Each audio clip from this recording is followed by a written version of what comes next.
E aí? Tá gravando já. Sério? Sério. Ah.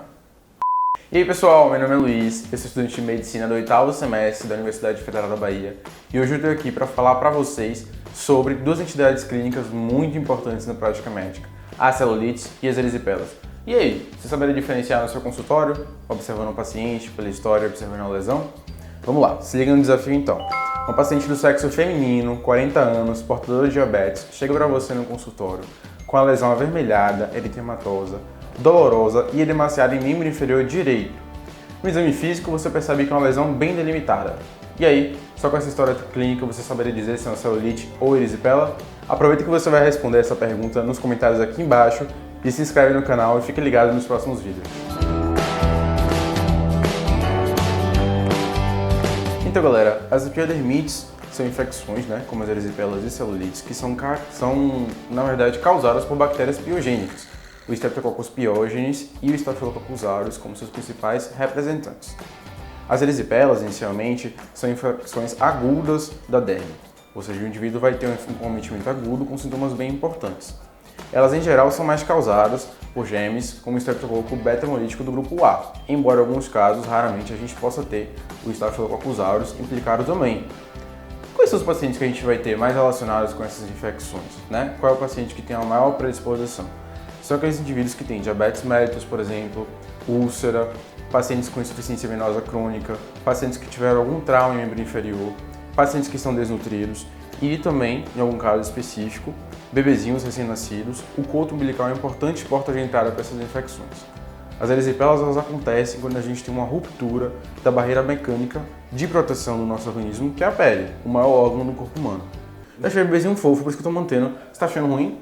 Então é isso, galera. O quadro clínico típico era aquele vovozinho que tem 55 anos, é um paciente diabético, bateu o pé na quina da geladeira, continuou com uma dor importante, teve um processo infeccioso, Pacientes diabéticos têm dificuldade para reconstituir a inflamação por conta da imunidade baixa. E ele tem, portanto, a maior propensão a ter essa infecção, certo? Em relação ao quadro clínico, a gente vai ter uma lesão com bordas bem delimitadas, o eritema vivo. O paciente ele vai ter uma dor importante, ele vai ter um edema importante. E além disso, acomete a parte mais distal dos membros inferiores. E a gente vai ter o que se chama de linfadenopatia aguda generalizada, ou seja, a gente vai ter gânglios linfáticos palpáveis por todo o corpo. Sintomas sistêmicos, como febre, calafrios e mal-estar, podem acontecer e são comuns a qualquer tipo de infecção.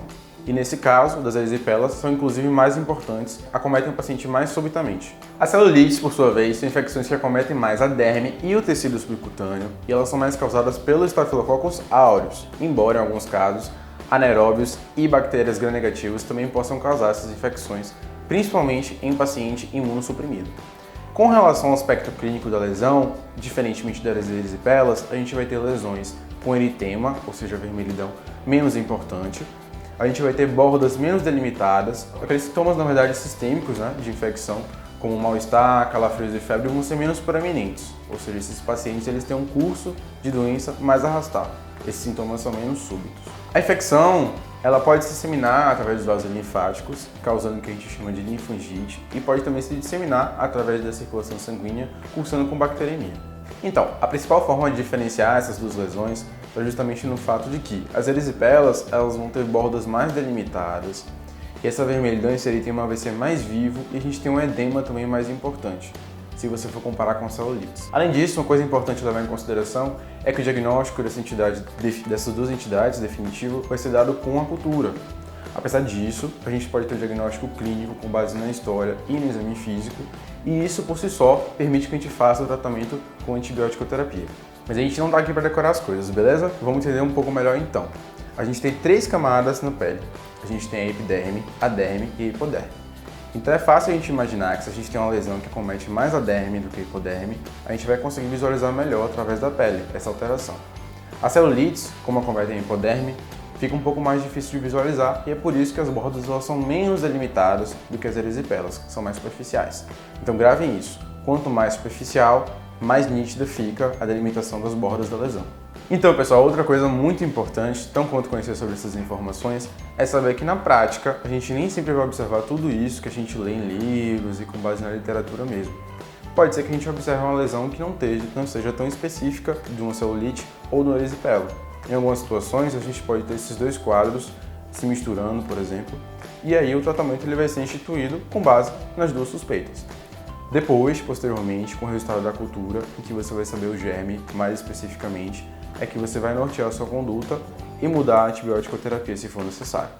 Então é isso, galera. Se inscreva no canal, coloca a resposta ao desafio aqui embaixo nos comentários, compartilha com seus colegas e fica ligado que vem novidade pra você por aí.